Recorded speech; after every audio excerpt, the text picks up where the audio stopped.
اسے آسمان کی طرف لے کر کے چلتے ہیں، اور پھر پہلے آسمان پہ فرشتے پوچھتے ہیں یہ کون سی بدبودار روح ہے جس کی بدبو سے آسمان بھرا جا رہا ہے، یہ کون ہے؟ تو وہ فرشتے کہتے ہیں یہ فلاں ابن فلاں ہے، یہ فلاں ہے جس کی جو دنیا کے اندر بے ایمان تھا، جو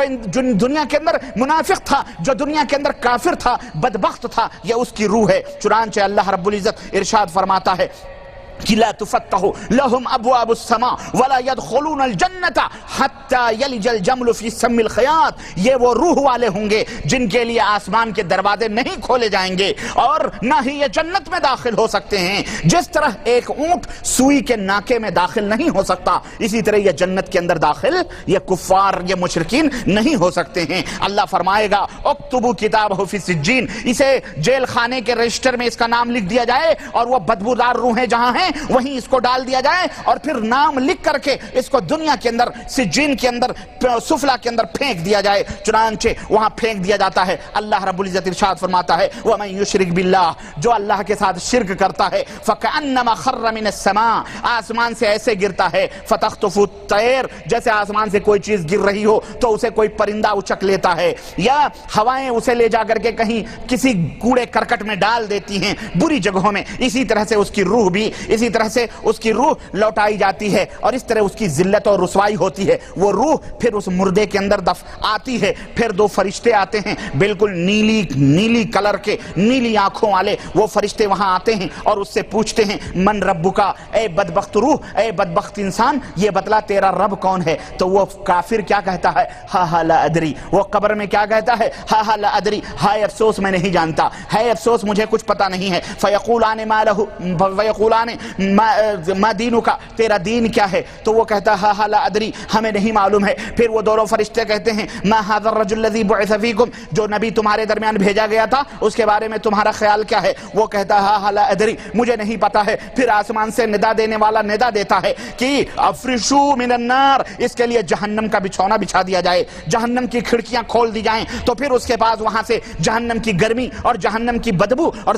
زہریلی جہنم کی ہوائیں اس کے پاس آتی ہیں، اور اللہ کے نبی فرماتے ہیں یضیق علیہ قبر، اس کی قبر کو تنگ کر دیا جاتا ہے، اور اتنی قبر تنگ ہو جاتی ہے، وہ قبر اتنی تنگ ہو جاتی ہے کہ تختلف فیہ اضلاعہ، اس کی پسلیاں اور ہڈیاں ایک دوسرے کے اندر مل جاتی ہیں، اس طرح قبر اس کو چمٹتی ہے۔ اور یاتی ہے رجل قبیح الوجہ، پھر اس کے پاس ایک بدشکل آدمی آتا ہے جس کے جسم سے بدبو نکل رہی ہوتی ہے، وہ اس کو کہتا ہے خوش ہو جا، تیرا ٹھکانہ جہنم ہے۔ تو وہ کہتا ہے یہ بتا تو کون ہے جو مجھے جہنم کی خوشخبری دینے آیا ہے؟ وہ کہتا ہے میں تیرا برا عمل ہوں، میں تیری بدکاریاں ہوں، میں دنیا کے اندر جو تو کرتا تھا میں وہی ہوں جو اللہ نے مجھے تیرے پاس بھیجا ہے۔ تو وہ کہتا ہے رب لا تقم الساعہ، وہ کافر کہتا ہے اللہ قیامت نہ آنے دے، اے اللہ قیامت ہرگز نہ آئے، اے اللہ قیامت قائم نہ کر۔ یہ حدیث مسند احمد کے اندر موجود، سنن ابو داؤد کے اندر موجود، حاکم کے اندر موجود، اور یہ حدیث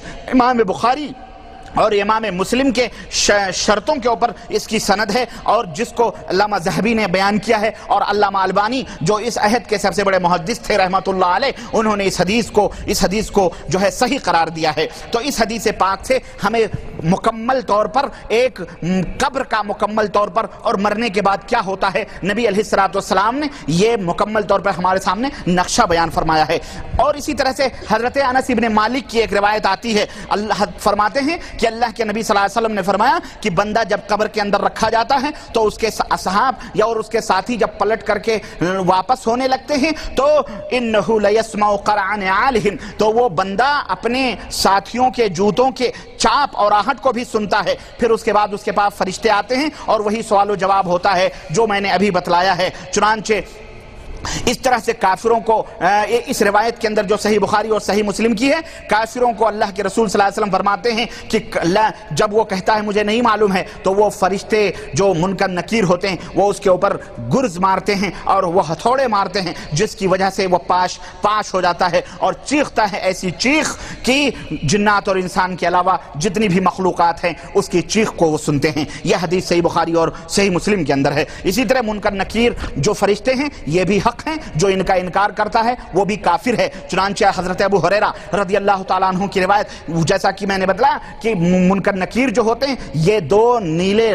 رنگ کے دو فرشتے ہیں جو اس طرح سے آ کر کے اسے سوال و جواب کرتے ہیں، اور جو جنتی ہوتا ہے اس کے لیے جنت کی کھڑکیاں کھول دی جاتی ہیں، اور جو جہنمی ہوتا ہے اسے جہنم کی کھڑکیاں کھول دی جاتی ہیں، اور وہیں سے عذاب شروع ہو جاتا ہے۔ یہ روایت ترمذی کے اندر ہے، اور یہ مسلم کی شرط کے اوپر یہ حدیث ہے جسے علامہ البانی نے حسن اور صحیح قرار دیا ہے۔ اچھا، قبر جو ہے، یہ قبر، حضرت عائشہ صدیقہ کی ایک روایت آتی ہے، فرماتی ہیں کہ رسول اللہ صلی اللہ علیہ وسلم نے فرمایا ان للقبر زغطہ ولو کان احدا ناجیا منها نجا سعد بن معاذ۔ اللہ کے حبیب فرماتے ہیں کہ قبر کے اندر جو بھی بندہ دفن کیا جاتا ہے وہ قبر اسے چمٹاتی ہے، اسے جھٹکے دیتی ہے،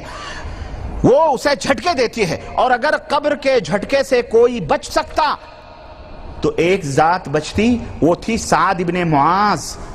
کیونکہ جب سعد ابن معاذ کو دفن کیا گیا، اور ان کی فضیلت کے بارے میں تو یہاں تک آیا،